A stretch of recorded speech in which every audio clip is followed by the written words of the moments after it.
What up, guys? Welcome. Thank you for joining us today. Today's podcast is going to be based on some of the reading that I was doing on a Sunday morning, some stuff from some Stoic philosophy, and obviously you'll find all of the connections to jiu-jitsu and training that we do, and obviously there's a lot of transferable ideas over to your life as well. I mean, a lot of times I feel like it's like that.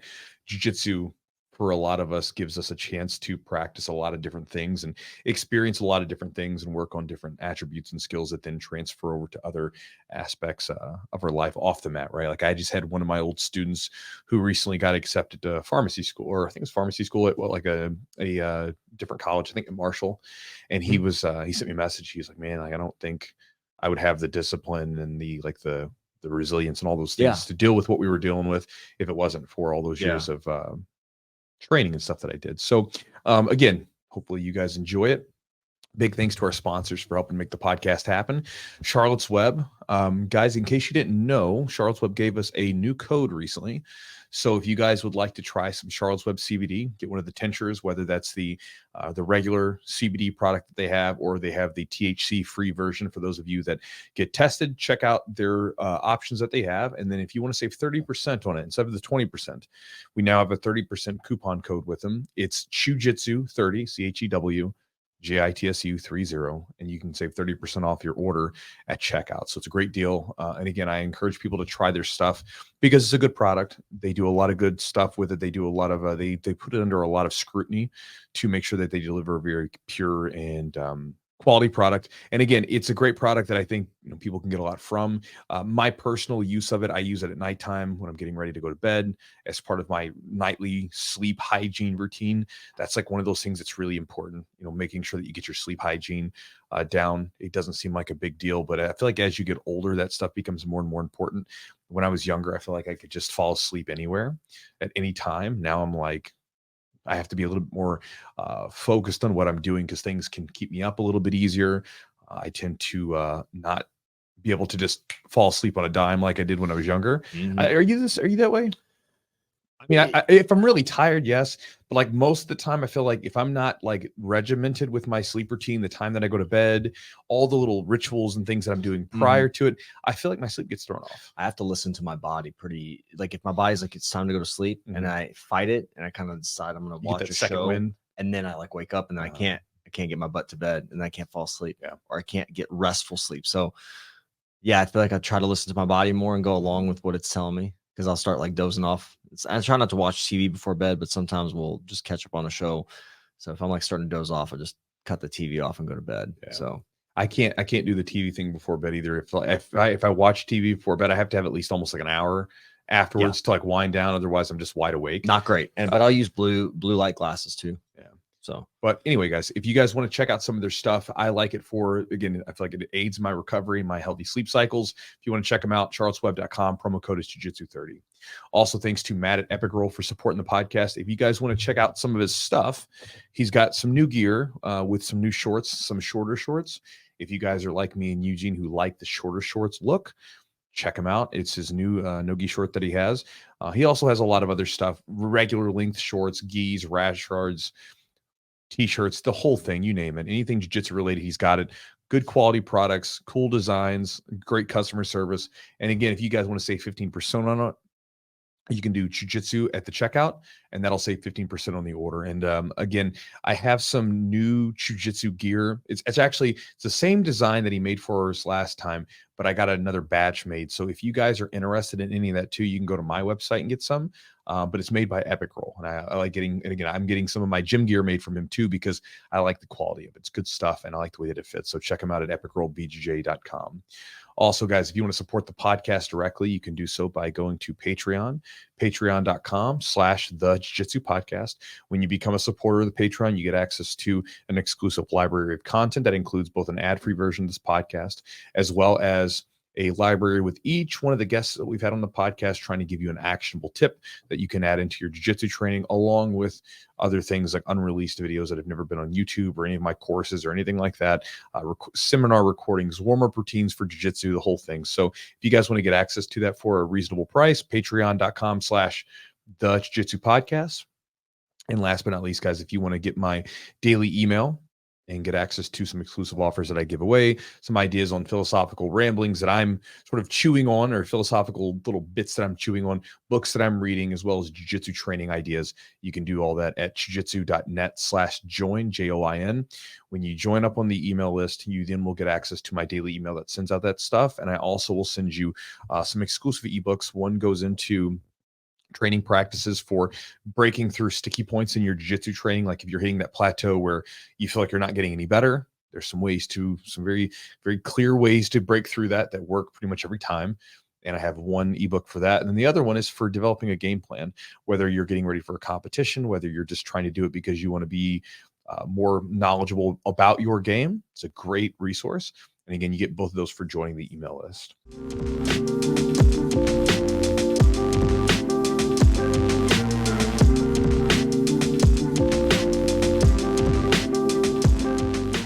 I know the title of this podcast was maybe a little cryptic, but I'll tell you where it came from. So the other day on Sunday, I was reading some Stoic stuff, Stoic philosophy stuff. And one of the Stoics that I was reading, his book, or the book that was based upon his teachings and stuff like that, was from Musonius Rufus, a Roman Stoic, right? And he had this part of it, and I'll read the quote to you. It says, "If we were to measure what is good by how much pleasure it brings, nothing would be better than self-control. If we were to measure what is to be avoided by its pain, nothing would be more painful than a lack of self-control."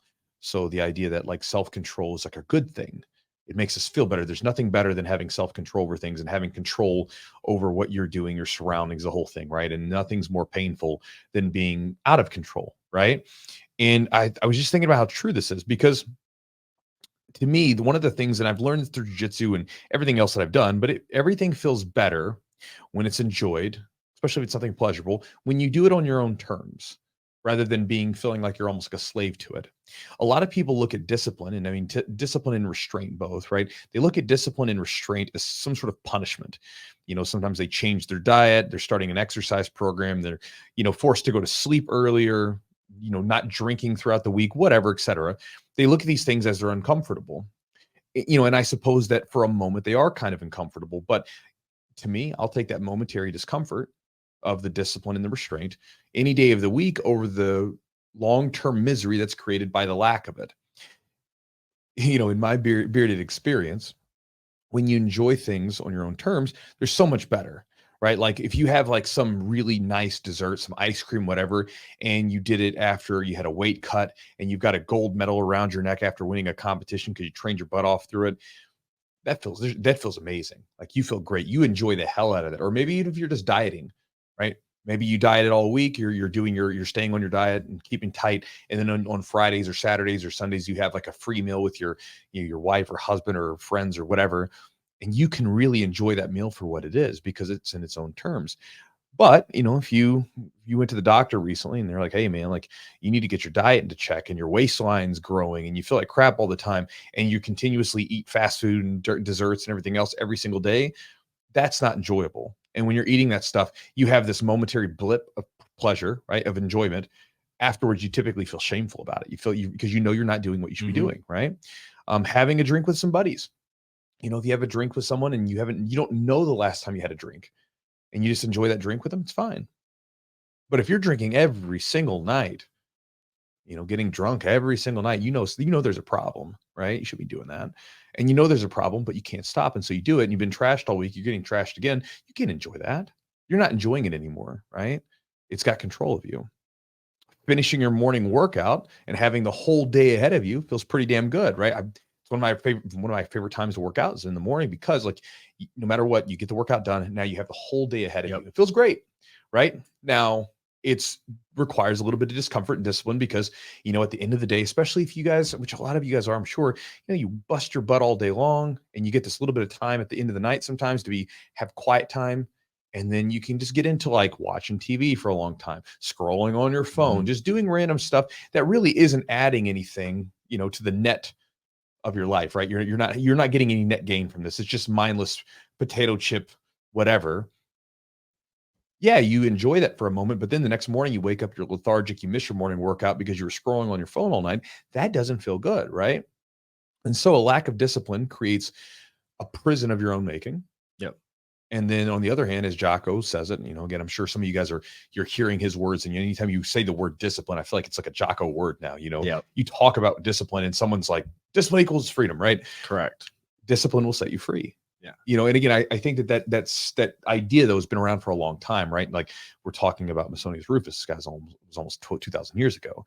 I was talking about these same ideas. It's nothing's new under the sun, right? A lot of times the most effective ideas and the things that are most powerful, they're not the ideas that are like, they're not brand new. It's just like jiu-jitsu. A lot of times it's that basic stuff that people could fall back onto over and over again.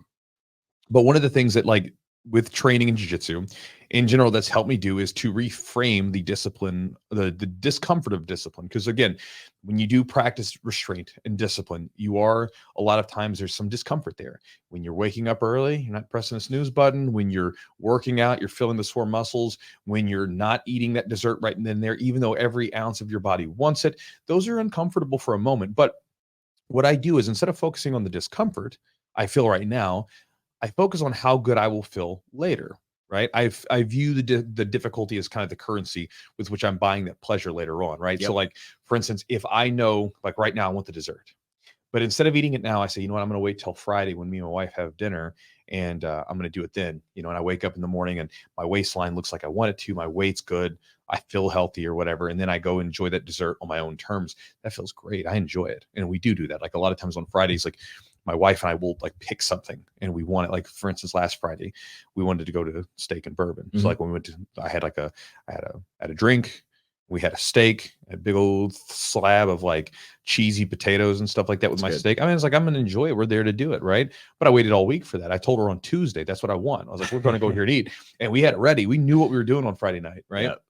And again, we enjoyed the hell out of it. I remember like in 2020 when I was cutting weight for the Pans, it was my first time working with Eli. And there was like 2 months where I don't think I had any sort of like dessert-like thing. I mean, I had protein shake stuff like where it's kind of sweet, but not like an actual true dessert. And then I remember because my weight got a little too low, he actually gave me a Pop-Tart at my last meal of the night right before I went to bed. And I remember eating that Pop-Tart, and Jess has a video of me. I have it on my phone of me eating that Pop-Tart. And I'm like, holy crap. It's so sweet. Tastes so much better. Oh my God. It tastes so much better, bro. You just enjoy it. It's even like, I always talk about it and I jokingly talk about it, but like, I don't have coffee when I first wake up. I have coffee like after my first workout. It hits different. It's good. I like the way it feels.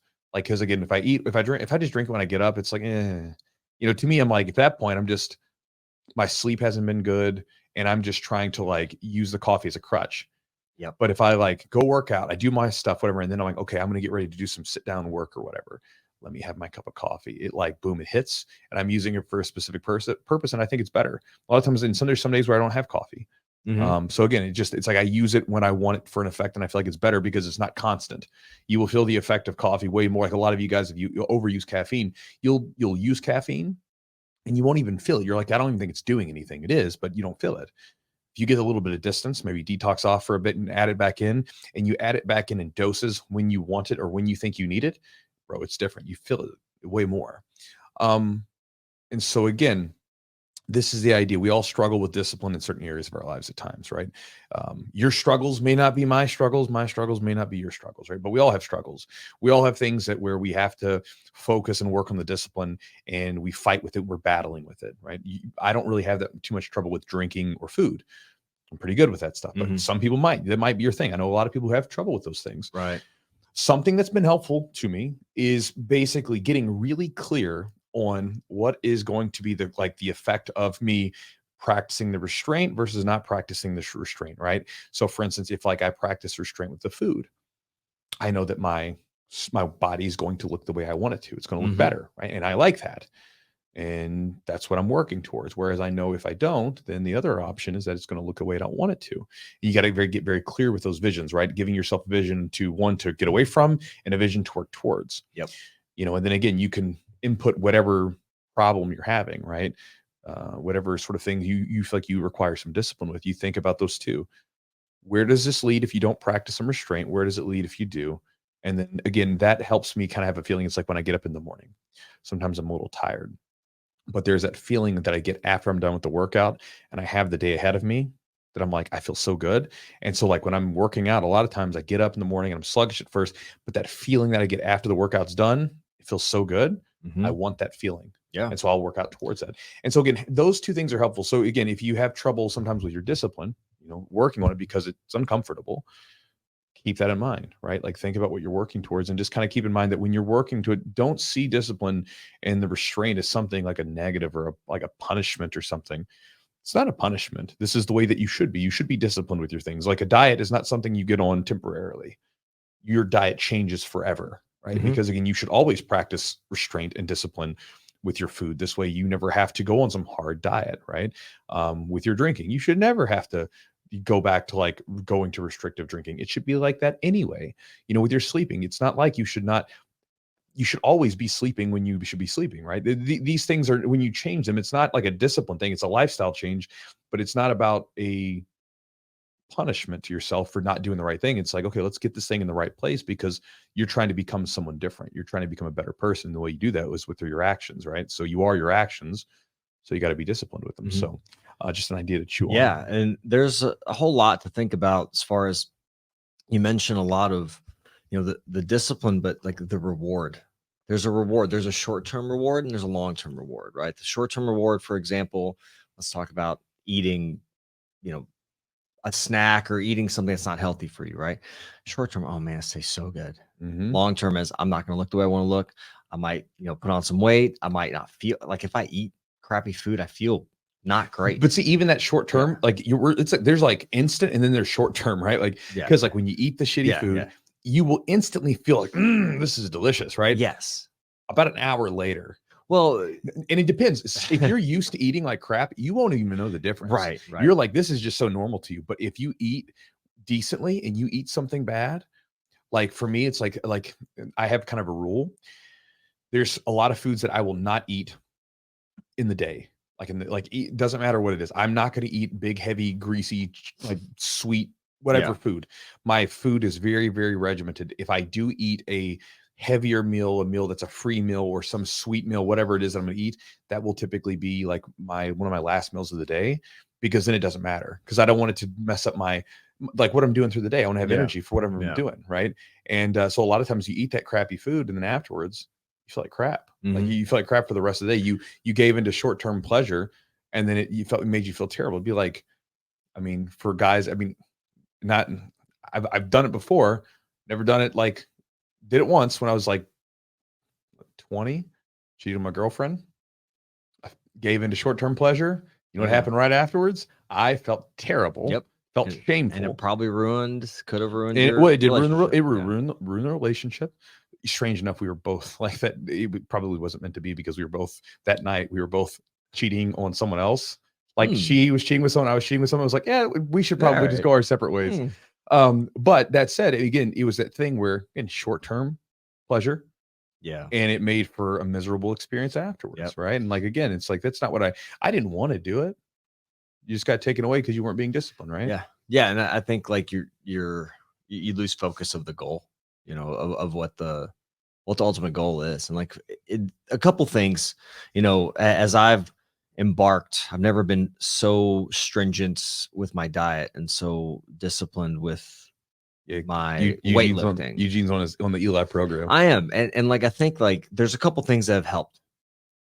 One is like, do it with someone. Like you have to, your environment has to change. Like, so if you want to be consistent, and you have to remove some of those those things in your environment, meaning, all right, I'm not going to buy any more of this food. That's not good for me. I'm going to keep it out of the house. That way I don't even have the desire for it. And if somebody else is doing it with you, you're doing it together, you kind of hold each other accountable. So my wife and I are on the Eli diet. And you just see, initially it's like, all right, it's kind of new, it's kind of fun. And then it goes to a little lull. You're like, oh, the food's been fine. Yeah. Like the working out, I'm like, all right, I get this in, got to get this in. Sometimes so, but the rewards, like I've been kind of like, and you've noticed with me, like sometimes 6 p.m. classes, I'm like, I'm just tired. Yeah. I come in, I'm wore out. And then like past couple times I've been like, I've upped my calories a little bit, and past couple times I feel good. I feel energetic. Yeah. you know, it takes me a minute to kind of wake up a little, kind of get my energy going, and then I'm good. So I've seen rewards on the jiu-jitsu mats. And I was telling you yesterday, big Brandon, who's, you know, plus 99 kilo, 80cc competitor. Brandon was like, dude, you felt strong. And I was like, you know, Brandon's a killer. And I was like, you know, I like that. Some people don't like the having someone say that they're strong, but I was like, that felt awesome to hear. Because you're not, no one really comes up to you all the time. Hey, you don't feel strong.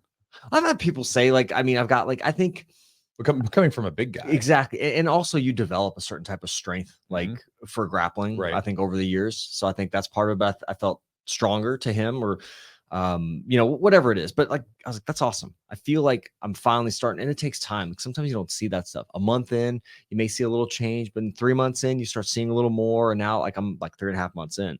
And so I'm seeing changes in my body. I'm seeing changes in my, you know, my jiu-jitsu performance, and also how I feel. Like, I feel better. And it's a very cool thing about the reward, like with diet, like not indulging in like the snacks and the, oh, there's cupcakes or this or this, that. And like, somebody brought in this stuff. Right. And you take pleasure in not indulging. Like, I actually, like, oh, damn, that's a win. Yeah. I just won. Like, I just got, like, that's a victory for me. Yeah. When you walked away from it. Yeah. Exactly. And you see people do it and they're enjoying themselves, and that's cool. I don't judge them. But for me, I was like, nope, I'm gonna go drink my water. I'm gonna go eat my fruit, whatever it is, you know. And I think it over time, that gets easier to do. Let's practice. You're getting your reps in. Yep. You know, it gets easier to do, and it's every time it's rewarding. And my wife and I do the same thing. Like, on Saturdays, we're like, all right, what's our refeed meal? What are we gonna do? And we'll, you know, we'll eat a little bit more, or we'll, you know, we'll get a little bit off the, I'm not going off the rails, but like, the pleasure, like the enjoyment of getting like that meal that's a little bit like more flavorful, or a little bit more like different, because you kind of eat the similar meals all the time, but that you just appreciate it so much more, and it's so much more enjoyable. Even having a little beer is like, oh, this beer was enjoyable, as opposed to like, I drink a beer every night kind of thing. You know, it doesn't mean anything. It's become, you don't value it. It's become routine. Yeah. You know, so that's one of those things. You know, the sleep, the diet and exercise is really important. And the sleep, of course, like there's so many dividends, like, especially as you get older with the sleep. I think you realize how helpful that is. Right. And we all know this, right? It's not like we're saying anything you don't know. Like, of course, sleep's important. You know, you can think of it this too, that there's sometimes that you can have too much of a good thing, though, right? Like, so for some people, training can sometimes be like a form of escapism. Sure. Right. Because like, you can just keep going training and avoid everything else that you're doing. And you can just train yourself into the ground. And I mean, a lot of us at some point in our lives have been guilty of that, where you get so into training, whatever, that you're not taking breaks. You know, you have either you're coming in and you're feeling real run down and your body's tired, but you're like, no, I got to grind. I got to push it. You would be better to listen to your body and practice a little restraint. Say, not today, or maybe I'm gonna come in and drill, but I'm not gonna roll yet. And then this way you give yourself a day to recover in some way, and then you come back tomorrow or the day after and you'll feel so much better. You'll have a much better rolling session, and the training itself will be far more productive. Because again, you're not really going to get, I mean, I'm not saying you can't have good training sessions, because I've had some of my best training sessions when I wasn't feeling like it. But you know, 95% of the time, if I'm having if I'm feeling kind of cruddy, I'm not going to have the best day as training, you know? So again, I even might have to just pull back my intensity a little bit. Even last night, I wasn't training as intense as I could because I was feeling pretty run down. So I'm like, I'm going to pull it back a little bit. I'd had several days of training, so I rolled, but I was rolling at a much less intense pace. And then you can think about other times where, like, let's say that someone comes in and they're like snotty and sick, but they're not going to train. Like, that person would be best to practice restraint, both for their health and the health of other people. Right. And so again, there's obviously, with the bad stuff, we have to practice some discipline, but sometimes we got to practice discipline on the other areas, right? Because that's a great point. There's sometimes you can go overboard with like seemingly good things, right? There's even people that have like, you know, terrible body dysmorphia issues where they're friggin' jacked and they're muscular and whatever else. And they're having mental issues where they feel like that they need to be skinnier. They need to, right. You know, again, that would be something where you need to practice some discipline to realize you have an issue. And probably seek some help, you know, to deal with that sort of thing. But again, you can, it's not, again, I talk about, like, to me, there's no such thing as like real balance. We're always just adjusting to whatever's going on. Right. But trying to find some form of balance in between there, right? Symmetry or some kind of just equality. some sort of you're kind of wobbling somewhere in the middle, right? Like that kind of thing. But again, there's no such thing as real balance, but you're trying to find that balance somewhere in there. Yeah, I think to clarify maybe a point, and you said feel like like I think you said maybe feel like training. What you mean is your body doesn't feel good, not meaning like I just don't feel like training today. It's more about like, sometimes I just don't feel like lifting today, but I know that when I do it, I'm going to feel so much better. And it's not because my body feels bad, it's just because I'm just not in the mood to lift that day. Sometimes it's just not, like, it's gonna be a tough workout or this or that. I just don't feel like going through it. But those are some of the most rewarding and some of the most important ones, because it's easy to lift when you feel like it. Sure. It's easy to go push yourself and have a hard training session when you're like, I feel like I want to train today. Right. Some days you don't. And that's like the thing with Jiu-Jitsu, with white belts. I get so addicted to Jiu-Jitsu from the beginning. It's like they feel like they're so enthralled and just kind of interested in training. And then after a while, that infatuation dies down. That's when the rubber meets the road. That's when it's important. Like this is now when you have to be consistent and get in there. Sure. And that consistency, getting in on days you feel like it, but also days you don't. That's where the magic happens. That's where you make the true gains. Yeah. And when I say like, don't feel like training, I'll be honest, it's kind of hard to decide sometimes, because again, this is one of those things with jiu-jitsu. With jiu-jitsu, with training, with everything else, you have to start to really get in touch with your body and how you feel, because there's sometimes the sensations are going to be pretty damn similar, right? Like there's been times where like I didn't really pay attention to it, but then all of a sudden I would realize I haven't taken a day off in 2 weeks. And I was like feeling really lethargic, but I'm like, no, I gotta go train, whatever. And I go train and I eventually get sick. There's other times where like I've had a day off and I'm just kind of feeling sluggish or whatever. But I work out and I feel great afterwards from it. And again, I had some time and rest in there. So again, sometimes the sensations can be very similar, right? Like when your body's run down, you feel run down. This could be run down because you're getting ready to get sick, or because you're on the verge of getting sick. It could also be just you're a little lethargic because maybe you didn't sleep the best last night or whatever. Something's going on. Again, you just have to also consider what's going on, and look at everything as a whole. But I don't want to say it like that. I don't want to say like, okay, you always have to push through discomfort, when you're not wanting to do it, or you always want to take a step back when you're feeling discomfort. Because, again, sometimes it's the feelings can be very similar. You have to, as a person, there's no, silver bullet on this one. There's no like one thing. You have to tune into your body and keep track of how your body responds to things. And this is something you have to do. Like, for instance, I kind of know where my body's breaking point is from going past that point too much. So I kind of know where, okay, I need to back off a little bit. Like this morning, I realized I haven't had a non-training day for about a week and a half. And I was feeling it. So I'm like, oh, okay, we're pulling back today. We're going to rest. I'm going to teach class. I'm going to do some things. I'll probably go for some walks, but I'm not going to do any hard training. And then I'll go back to it tomorrow and I'll just get some lifting in or whatever. Opposed to, maybe I push through it, maybe I'm fine, but I'm still not going to get the best training. And who knows, I might get sick afterwards because I keep pushing it. So I've been there too many times. And again, that's something that as our technical skill gets better, we also start to tune into our body a little bit more. Again, this is abstract stuff, but it's something you have to be mindful of, because again, there's no one that can tell you exactly. I mean, there's things that you could measure, like your grip strength and stuff like that, to measure. Like my buddy Derek, he was doing this study. He's like a super smart guy, and he was doing this study on athletes, and he was determining like what kind of measures could they see would determine if this person was like going in the tubes. Like as far as their body, like if they're getting ready to get sick, whatever. And they found that the real good indicator that from what he could see was grip strength. Really? So for instance, like he has a grip strength, like you can basically measure grip strength. You get a baseline. Yep. And then what you do is they would measure it as they're doing these workouts. And they measured it when they would have like a really hard competition of some sort. Like these were like Paralympic athletes and stuff like that. So they'd have these hard competitions, whatever they were doing. And they would notice that their grip strength would not come back up for almost a week or so or longer. So like they were so like mentally taxed neurologically from that thing for like a week or more. And then they also said they could see that someone was getting ready to get sick almost several days, because they wouldn't tell them what their grip strength was. right? They would just measure it and they would go into it, but they could see it. They were getting ready to get sick almost a couple days ahead of time because they'd measure the grip strength. It would be down, and all of a sudden it would go down. Boom, they get sick.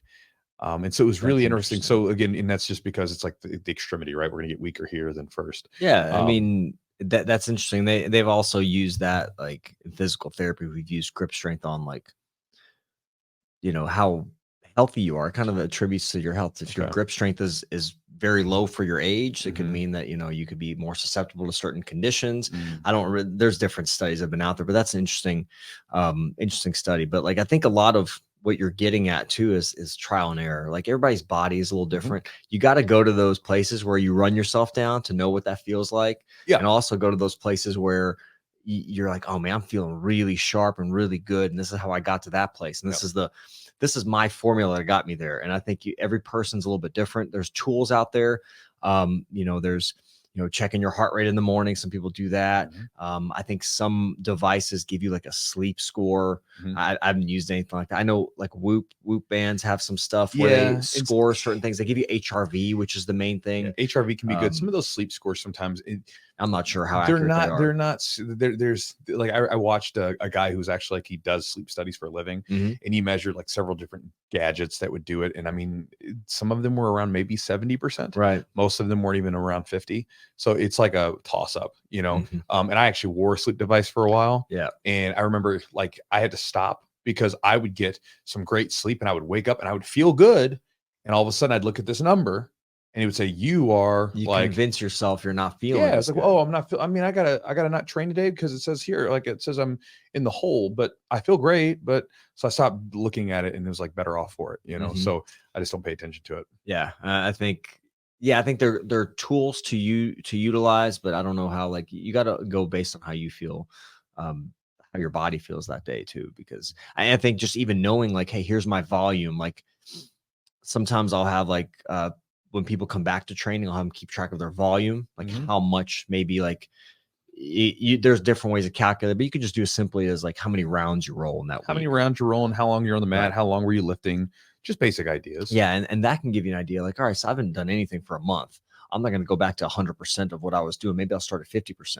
Or if I'm injured, I'm going to come back and I'm going to take 1 round on, 2 rounds off, 1 round. And then the next week I'm going to do 1 round on, 1 round off. Then the week after that, 2 rounds on, 1 off. And then, so that's about a month. You give yourself a very gradual ascend back to kind of normal training. So you don't want to come back too quick where you're dealing with injuries or even if you've been off the mats and that type of thing. So I think it gives your body time to acclimate as well. And that's going to be different based on your age, your skill level. Because if you're highly skilled in jiu-jitsu, your body's going to kind of get back to it a little bit faster than somebody that's not terribly seasoned in jiu-jitsu anyways. Yeah. And going back to what you said earlier, like having your environment, I mean, that's a kind of a basic one, but having your environment support whatever it is whatever you're struggling with. Because again, there's a lot of times it doesn't require discipline because it's not something you struggle with. But if it's something you struggle with, you got to make your environment support it because they talk about willpower. Like we have a finite amount of it every day. And once it's used up, that's it, bro. We don't have any more. And so again,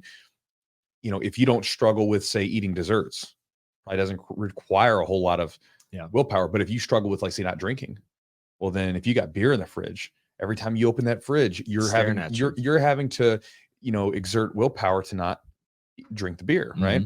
So get rid of the beer, get it out of the house. Like for me, for instance, I really like ice cream. And who doesn't like ice cream? Well, here's what I mean. I know. If I'm not dieting, I don't even care. Like if I'm not cutting weight, I really don't care.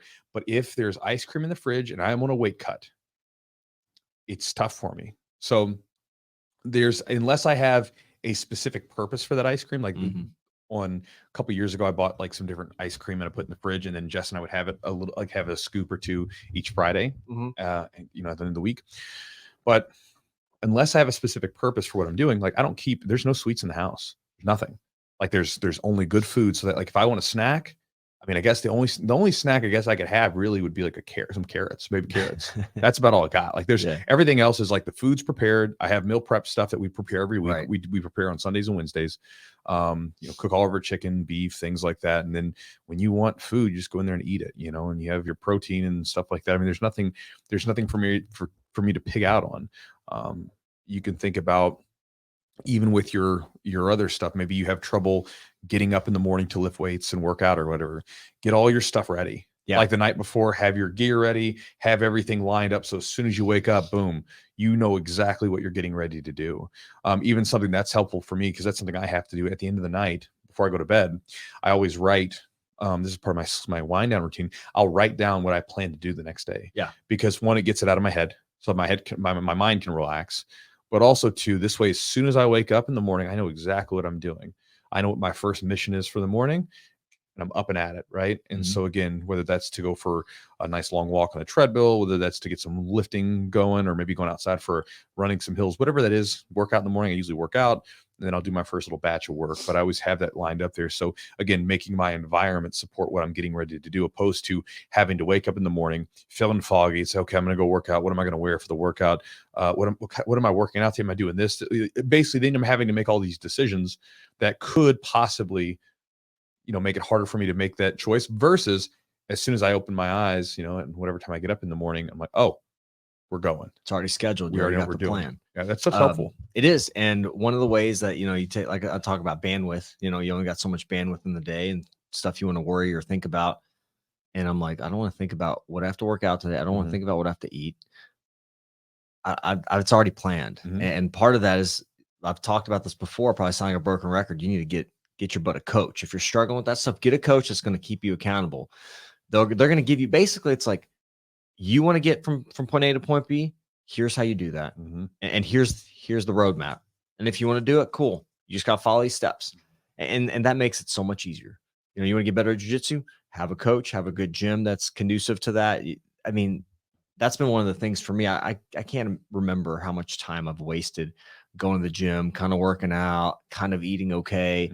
And that gets you so far. Kind of. I never committed. And I never even thought I could do that shit. And for me to figure that stuff out will take a lot of time and brain power and effort. And I've got my effort. I'm good at certain things.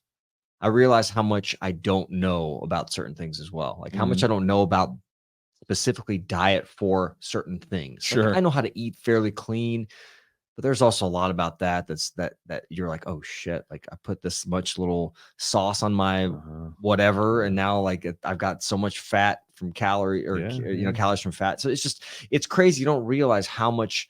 And like Eli's like a mad scientist, it's like he's just basically sculpting you through like these little interventions, the food and diet and stuff. And so hire a coach and have somebody that does that with you, meaning you have a coach, and also environment. That's another huge thing. Have people around you, friends, family, whoever, that supports that. If you got someone that's like, I'm not doing that, that's crazy. I'm going to eat sweets and all that stuff. That's going to be in the house. If you struggle with that, you're probably setting yourself up for failure anyways. Well, sure. Cause you're going to run out of willpower. Sure. Yeah. Especially at nighttime, you're done, long day, come home. That's the week. Got to make some food. Well, it's already here. I can just open it up, eat it, whatever. And getting a coach is important. Like, and it just doesn't, not for just dieting, but it's anything. Like, for instance, like when you guys come to jiu-jitsu, you don't try to teach it yourself. You're hiring a coach by training, right? A lot of times, I think the thing with food is a lot of people mistakenly think that they have a decent idea of how to eat, whatever, and they do to some degree, but not necessarily for the goals that they want. And there's so much crap coming through social media talking about food, so like people can just parrot random stuff about food, but it's like, do you look the way that you want to look? That's what it really comes down to. How's it working for you? Yeah. And if it's not where you want to be, then finding someone who knows how to do that. It's very simple. I didn't know shit about it. I didn't know. But I'm saying, I realized how much I don't know.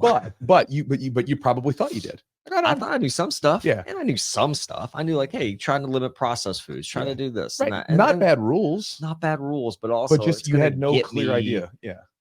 To a mediocre level. But even like nutrient timing. Okay. Like I'm getting ready to work out. Here's the types of foods I'm going to eat.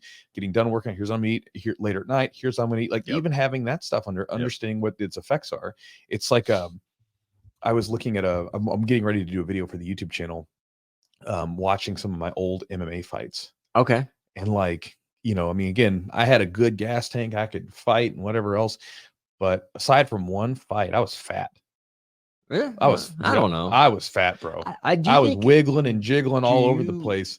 And again, but here's the thing: is back then I thought I knew what I was doing, right? Like I could cut weight. I could get my weight down, Yeah. like no problem.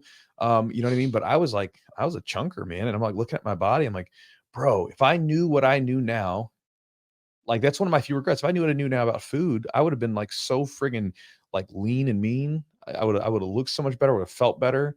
Probably would have been in like a weight class 2 lower, you know. What'd you fight at? 185 one time. I fought heavyweight 205 and I ate 185. 185 was pretty good. That was a good weight for me. But when I was like 205 and up, I was a chunky monkey. Chunky. Dude, you were this reminds me of Miley Cyrus or Wrecking Ball. Dude, it was funny. I just thought of that. Like I just remember watching you just running across the cage and just mauling some dude. That's crazy. And I was like, I was a crazy young man. Well, and then we were walking next to you, like, you know, an hour later, and just was like, you know, just bobbing around with your little walking, you know. It was just nicest dude, you know. And I was like, that's Chewy. Oh god. There was a book I'm reading right now called Matterhorn. It was written by a guy named Carl Morlantis. He was a lieutenant in the Marines in Vietnam. And so he has a book called like basically as a memoir about going to war and all the experiences that he had. And then I read that one a while ago. And then this one's it's like 600 pages. It's like a fictional novel, whatever. But what you realize by going through it is that like a lot of the stuff that he was talking about in his memoir, it's in there. So basically it's a fictional story about going into Vietnam and fighting in the bush. But like a lot of the stuff is what he experienced or what other people experience. And basically you're sharing that stuff. And, you know, there's again, I don't want to compare any of my experiences to like war because war is terrible and it's an awful thing. But there's this common thread that sometimes you see on a much less intense scale, right? Like, you know, like a lot of military guys will come into the gym and they'll talk about the only thing that like jiu-jitsu is one of those things that's like, that gives them some of the camaraderie that they had in the military on like a less intense scale because you're not getting shot at or something, right? Sure. Yeah. But it still brings people together from all walks of life, that kind of thing. But there was this point in the book where he's talking about like they're getting ready to like go into the fight, right? And he's like, right before, you're a nervous wreck. He's like, you're just scared. You're looking at the brand new guys and they're pacing because they're getting ready to like fly out on a chopper and go do this thing. And he's like, everybody's on edge, everybody's nervous, whatever. And then as soon as you're in it and the bullets are flying, it's like he said, he has a sort of a poetic way of explaining some of these experiences throughout the book. And one of them is like, the God of war took over. He's like, and you're no longer scared. He's like, you're just fighting, you're doing it, and it's kill or be killed. And it just goes over. And like, there was in those moments in the fights were like that a lot of times, because before the fight, I'm a nervous wreck. I'm like looking at, like, I'm just sitting here. I remember like looking at like a little insect or something. I'm like, that little bug right there is completely indifferent towards whatever is happening right now, you know, or whatever. Or there's people that have no idea what we're doing here. Like, cause we were in a casino and like, there's people walking past and like, I'm going through this nerve-wracking experience where I'm going through this it's super intense experience. One of the most intense experiences that I will experience in my life. And they're just walking past and being like, I'm gonna go play craps, you know, and then it's all this weird stuff, but then get in there. And as soon as that, the thing shuts, there's excitement and you're in this different side of you takes over. You're no longer the same person because I'm in there and I'm trying to like beat the crap out of this person within the realms of the rules, but I'm trying to do physical damage to them and I will beat their face into a bloody pulp and they'll do the same to me. And we're going after it. And then as soon as the bell rings, dude, it's over. But it's like during that moment while we're in it, you know, the different side of you takes over and it's no longer fear, it's excitement. You're like, I'm here to do what I was trained to do. Yeah. And so it's a wild experience. You know, it's a wild experience to be in there. Yeah. It's interesting to have seen those sides. Like just even when I started training at the gym, just to, you know, while you were still fighting, I think you had a couple fights while we were at the gym, and just to see you kind of like, it's something like different. Yeah. Different look. Like, you're like, it was like Chewy is like, this is like Wrecking Ball Chewy.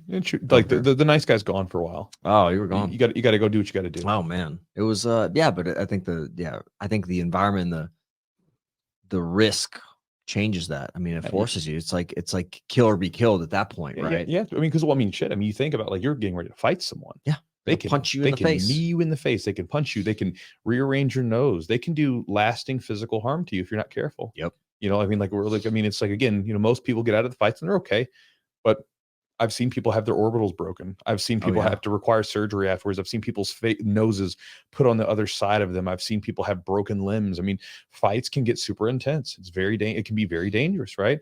And the way that you make it not dangerous is to be on your best game, to put all that work in, and like go in there and do what you have to do and be an intelligent fighter. But again, that fear then turns you into someone else, because then you have to be able to like switch into a different gear. There's I was still reading that Fighter's Mind. It's an older book. Yeah. And they were talking about, I think they were talking about Mike Tyson. Sam Sheridan. They were talking about Mike Tyson, and they were talking about like how people fight differently. Yeah. Like some people fight out of anger. Some people fight out of fear. They said Mike Tyson was like fear. He was terrified, like crying and like just going nuts. And then like the way he would strike and the way that he would punch was out of fear. Yeah. And I was like, whoa, I never thought of it that way. That's like the way that he fought. That's why he was so just like ferocious, he's relentless. Back into a corner, bro. Yeah. And he's like, and he's if everybody knows about his life story, I mean, he's grew up very bad situation. Hard life. Yeah, as a young man too. And I think like you get backed up in a corner. It takes over. That fear can take over. I guess that can be a good thing for some. He was one of the greatest heavyweights of all time in boxing. Some people, it doesn't do well because once you get out those first couple rounds, maybe you don't have your way with your opponent, then sometimes doubt starts to creep in, that type of thing. Yeah. And you can use that fear when you're getting ready. I mean, for me, like the fear helped make discipline stronger. Sure. Right. So like when I remember, for instance, my last MMA fight, I was really nervous about the opponent I was competing against fighting against, because he was a tough dude. He had knocked out a few dudes. Big guy. Was big, about the same size as me. Okay. He wasn't much bigger than me. We're about the same size. But he was very good. He had some knockouts, good wrestling, and I knew it was gonna be a tough fight. I was like, this guy's good, and like this wasn't gonna be an easy match. And so I remember like there would be times where I would like want to slack. I was like, I can't slack. I have to, because I was like, this guy, I'm watching this guy knock people out. I gotta be ready. I don't want this to do harm to me. I gotta be disciplined. Right. And again, the reward of winning that fight and winning a really tough fight against a tough opponent, that felt really good. Sure. You know what I mean? And so the discipline was worth it there. But sometimes fear can be a hell of a motivator when you feel like you got a dog nipping at your butt, man, or fire underneath your butt, man. That's something, chasing you. I don't think you want to go into one of those situations with any doubts. You want to like, but you're always going to have them. You will, but you're always going to question. Want to leave no stone unturned. Like you want to literally do everything you can within your power to prepare. And that's the same thing when you're going into the jiu-jitsu tournament, is you want to kind of make sure you've done all the right things to the best of your abilities. Sure. Just because then that way you just know, like, I think you can leave it all out there and feel content with your performance. If you kind of didn't do everything you needed to do to prepare, you slacked, you maybe didn't eat as well, didn't skip some training sessions, weren't as disciplined on the mats, whatever that is, maybe just sticking to your game plan. I think that can creep doubt in. And then,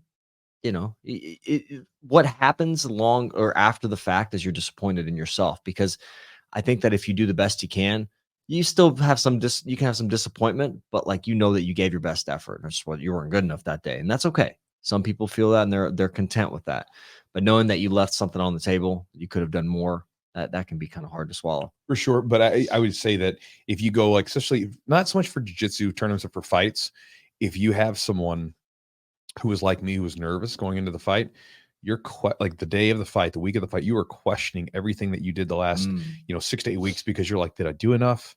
Am I really ready? All this stuff, because you're just kind of going through that motion. And there had to be times where I had to remind myself. There was days I was training like 4 hours a day. Wow. I was still teaching, but I was also training 4 hours a day. And I had to say, hey man, I remember there were days towards the end of the fight camp where I physically was tired. I couldn't do anymore. I remember there was one night where I did a jiu-jitsu session in the morning, a little lifting afterwards, sparring session at night. And after the sparring session, I was like, I wanted to do some wrestling drills just to work takedowns. And I remember being in the middle of it, I couldn't. I was just tired. I was just shot. And then I went home and took an Epsom salt bath and slept for 12 hours, But again, there were those moments, but in the fight day, I was still like, did I do enough? And if I had lost, I probably would have been like, I didn't do enough, whereas maybe it wasn't that, maybe I just wasn't ready for that guy, but I won. So it was fine. But at the end of the day, no matter what, you're always kind of questioning yourself. And at a certain point, it doesn't really matter anymore, but you'll always kind of question yourself if you did enough. That's the discipline you talked about from the other end, just having the discipline to know when you've had enough. Sure. When your body's kind of telling you, like, all the signs are pointing to it. It's like, and to go back to your point, you don't know that discipline, you don't know that point, that limit until you've been there. So you do have to push past it at some point to really see what you actually have. Yeah. Because you don't really know your limits until you've reached. A lot of people think they know their limits, but until you've been there before, you really don't know like what your limits are. Yeah. And the other discipline, when you're looking at jiu-jitsu specifically, is if you're developing a technique, we've talked about this, is not to be a collector, of all these techniques. You want to execute. You want to execute. So that means whether it's a game plan that you're trying to work, or like, oh man, I saw this really cool YouTube video, saw this technique, I want to start working on it. And then you go to that, and then they teach you something else in class, and then you're kind of doing a little bit of everything, and then you're not really, your game's just kind of stagnant. You're almost like just floating in space, and you're not getting anywhere. And I think like having the discipline to say, I know I'm working on this specific technique or this position or this submission, whatever it is, I'm going to give it its due time. And I'm not going to try to get distracted with like a YouTube video or a clip of a cool technique that I saw. Cause that is, you see this cool stuff, but a lot of times, like, I've never seen that technique hitting in anything, but it's fun. It's fun to do that, and there's a time for it. But if you're training, preparing for something, probably not the best time. Information diets. So the discipline for information diets, and then being focused on executing something. So at some point you need to stop taking in more new stuff, delete Instagram off your phone for a while, delete TikTok off your phone for a while. You can always add them back. But I think this is a good exercise for a lot of people. Just take it off your phone for a while. And then when you go to the gym, give yourself like one thing to focus on for like a month, just like one move, one position, whatever it is. And again, you'll be surprised at how much progress you make by being focused on something specific. Now, again, when you focus on something, make sure it's something that links well with your game and all that stuff. But again, having something to focus on and having the discipline to actually stick with it when it doesn't immediately work, super important. And again, a lot of times what happens is people say, yeah, I'm going to work on this thing. They try it one night or 2 nights and then it's not working, I quit. But again, being disciplined to stick with it for a while, because again, a lot of times the things aren't going to work immediately. It requires a lot of like trial and error, testing and retesting and figuring things out before they start to click, and having a little bit more time in position. Stuff's important. Yeah. And you don't develop that stuff quickly. I mean, that stuff takes years. Like your back takes and all your stuff, your half guard, your butterfly. Well, sure. I mean, you're talking about like the depth, the deep level, but you can get some progress in like a month. Yeah, sure. Like you can get it started. But I mean, when we're talking about like long-term, like when you're actually talking about trying to go towards like some level of like deep expertise or mastery, that's a year's thing. But you can get some level of competency within like a month or so, and some weeks. You can start to see if it's actually going to work for you. I mean, you look at, when you went and did the techniques to shotgun armbar, that kind of stuff. You rep that, I mean, for a week straight, that same position. At the camps? The camps, or even the origin camp. You do that stuff, and like even giving it 3 or 4 days of like consistent kind of repetition and effort and focus. I think it will start paying. You'll start seeing it show up. At least you'll start to be able to visualize it and see it on the mats more easily. Like, oh, I'm in position for this technique, or I can transition to that technique. You'll start finding ways to get there too. So I think if it's on your mind, and like you said, setting those intentions or the goals when you're going into training and trying to, do those things, I think it's going to be beneficial. Right. And then again, just comes back to the idea of discipline, where it's like, all right, so you have to practice some restraint, because it's easy to get lost in jiu-jitsu at all the different stuff. When you get on the mats, it's very easy to allow yourself to go back to whatever comes easiest to you. If what you're doing doesn't come easy to you, it's very easy to do those things. And it requires a level of restraint and discipline to say, we got to focus on this because this is what I'm actually trying to work on right now. And again, this is why when you talk about the ideas of like, say, deliberate training, for instance, if you guys have the 10,000 hour rule that gets thrown around a lot, it's not exactly accurate. The guy that wrote the studies and did the studies on that, 10,000 hours was like kind of just like an initial level of competency. He was like, to actually talk about mastery, we're probably talking like maybe like 20,000, like maybe longer, right? Like it's like, it wasn't 10,000 hours. It was more than that, but he's like, some level of competency with 10. And when he talked about the hours of training were very particular, right? Like if you just come in and screw off and just mess around, very unlikely that that's really adding anything. I mean, you're getting better in some level, but you're not getting as good as you could be. Having the restraint, the discipline to be very focused with your training is something that requires a lot of work and effort and practice, because it's not easy. Again, it's very difficult to go into the gym and, like, for instance, like, here's an example. This took me a long time to realize. When I would start working positions I wasn't as good with, right? Especially I'd start working with things like, I remember there was a time when I was a purple belt, and my coaches came up to me and they said, look, bro, if you want to get to brown belt, you have to start using something different. You use the same 5 techniques over and over again from the bottom. You're not expanding your game. You're doing the same stuff. So you got to do something different. Okay. But I had a lot of trouble with it, because what happened was I started to open my game up, try different techniques, try different positions that I wasn't as skilled with. I inherently was playing in a weaker spot, and people would get the better of me. So people that I was beating very normally, very easily with my best positions, were now passing my guard and put me in bad spots. It required a lot of discipline to think about the long-term reward that I'm going to get from this, right? Instead of thinking short-term, oh, Bob beat me. I lost to Bob today. I feel like I'm getting worse because I beat Bob. No. We're working on something very specific here. We're trying to open up our game. And so this is going to happen. Again, that requires a lot of thought, a lot of discipline, restraint, and it can sometimes be frustrating, right? Because you're not doing the things that would be the easiest or be the most fun for you initially. But then the payoff was that a couple of years, well, not even a couple of years, within about a year, I had a whole new game of jiu-jitsu that was much more deep. It was wide too. I had way more options available to me.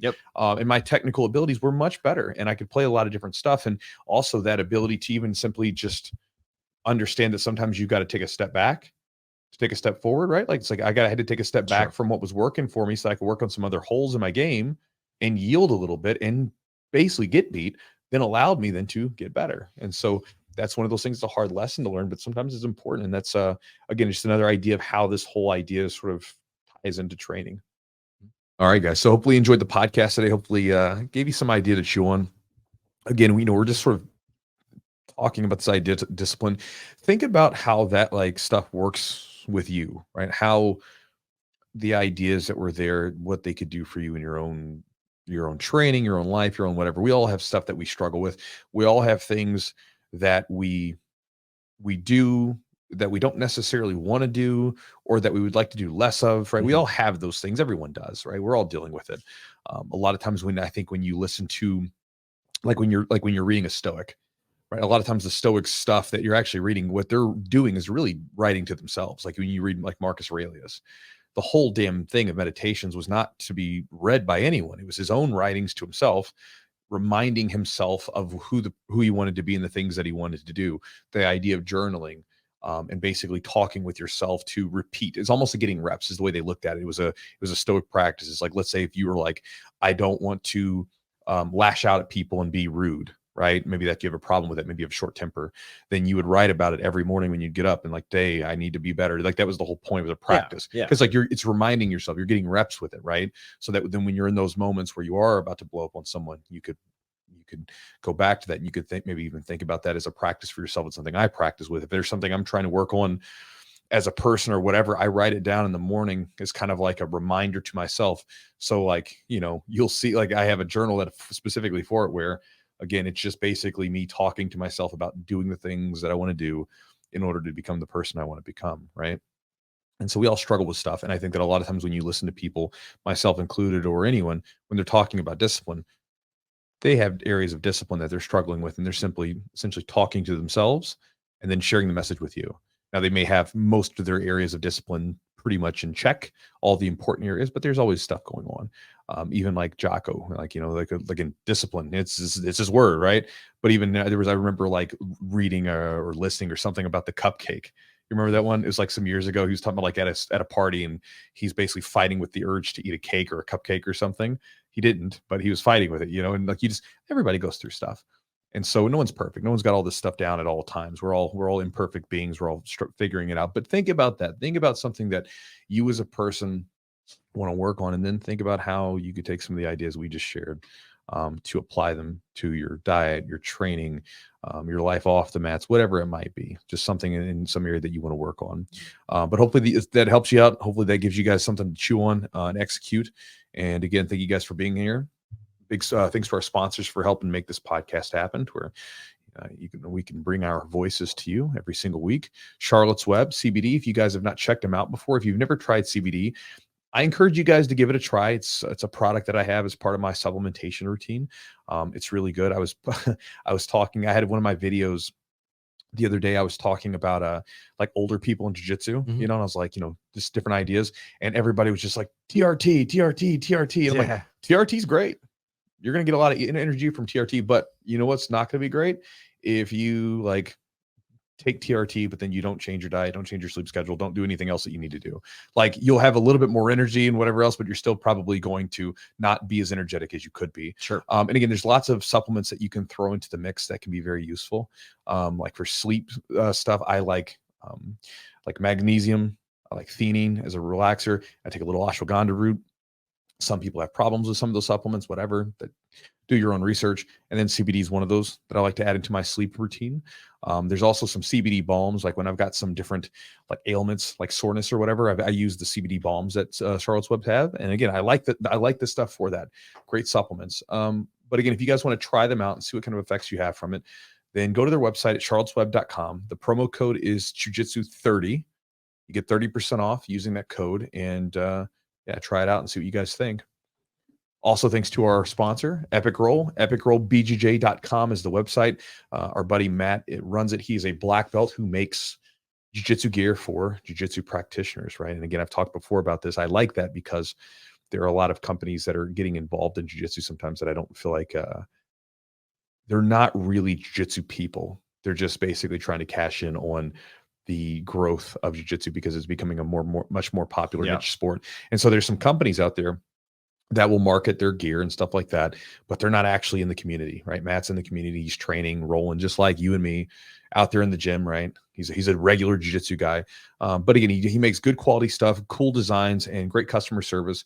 And if you'd like to get some no-gi shorts, rash guards, gis, t-shirts, whatever it might be, anything jiu-jitsu related, you can get it at his website, epicrollbjj.com. And the promo code is Chewjitsu for 15% off. And last but not least, guys, patreon.com/the Jiu-Jitsu podcast. That is our Patreon. If you want to support the podcast and become a supporter of it, you can go there. You'll get access to an exclusive library of content that we've created that should help give you some actionable tips that come from all the different black belts and people we've had on the podcast. We also have some curated seminar recordings that I've done. We also have a warm-up routine for jiu-jitsu. A lot of you guys want to get more flexible. You want to get more loose.